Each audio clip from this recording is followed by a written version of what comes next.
I'm Vicky Ferrer and you're watching fullflap.tv. It's all changed for a couple of weeks. We're going to be talking about flower arranging. No, I'm kidding. In fact, the truth is the team are slogging away in the virtual office getting ready for 2009.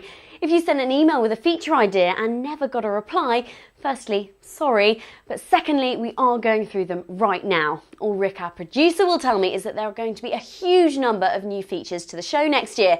I know one thing we're doing is going on the road with the show, but I'm not allowed to say any more. In the meantime, I'm going to bring you my selection of the best features from our first season. Tonight, we're off to a posh country estate. Then we'll have our own epic race next week, and after that, lots more before we return in January. If the skies are gloomy, then stay with me. I'll bring you a ray of aviation sunshine each week throughout the dark months. Before we get things underway, I just want to mention another website hosting the show.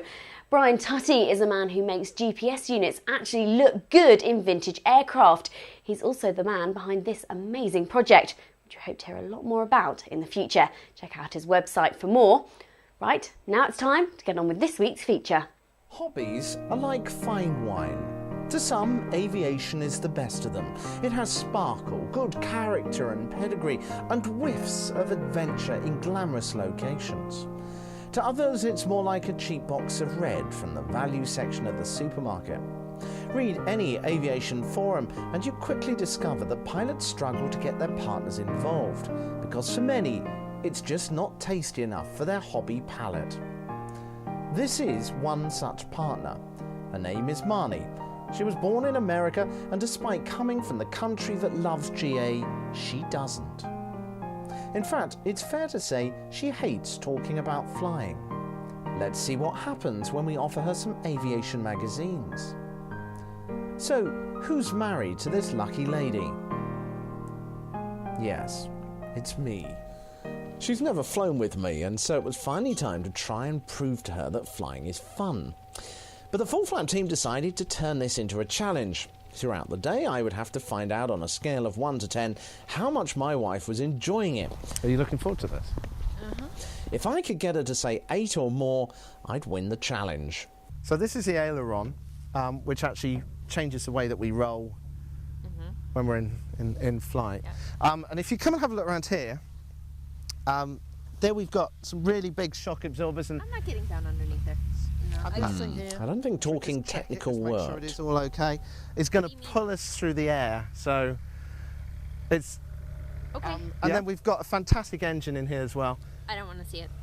Right, when we get in, just make sure you hold onto that handheld, okay? And then pull yourself up. There was some logic to picking a PA-28. It seems that people think aircraft with lower wings are more like real planes, so they feel safer. But even that didn't seem to be working here.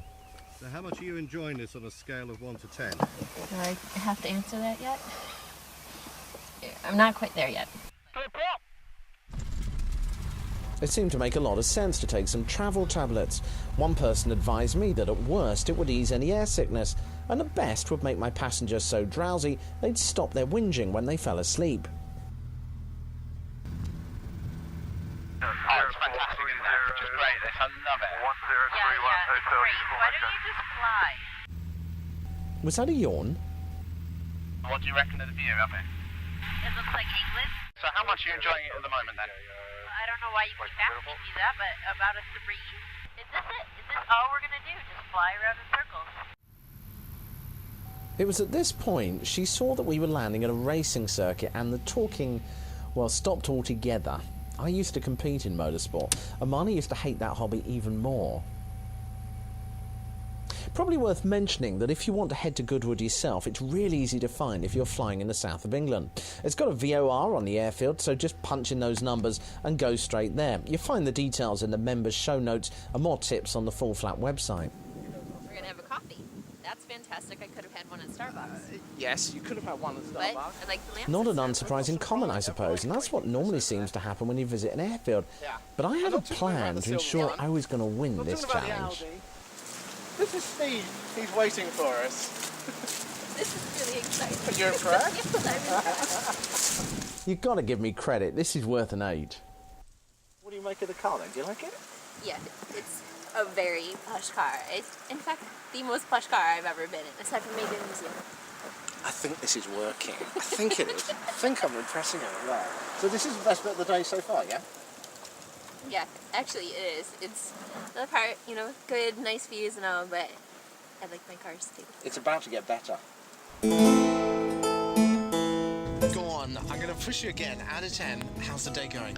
I'd say probably 7 out of 10 at the moment. Oh, so close.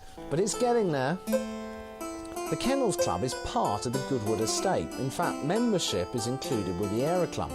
It's a few minutes' drive from the airfield, and on special occasions, members can have a Rolls Royce to take them there, like we do. This is where we are coming for lunch. The Kennels Club. Hello there. Very much.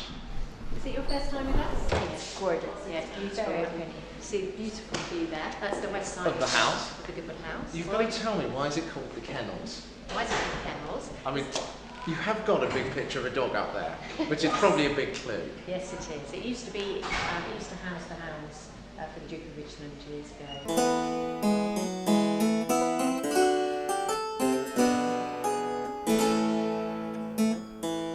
Actually, most of it looks so nice, I don't even know how to say it. Or maybe air-dried ham with melon and figs, and then possibly roast guinea fowl with wild mushrooms and cauliflower cheese. Okay. It's clear this is working. That's got to be enough to get that elusive 8.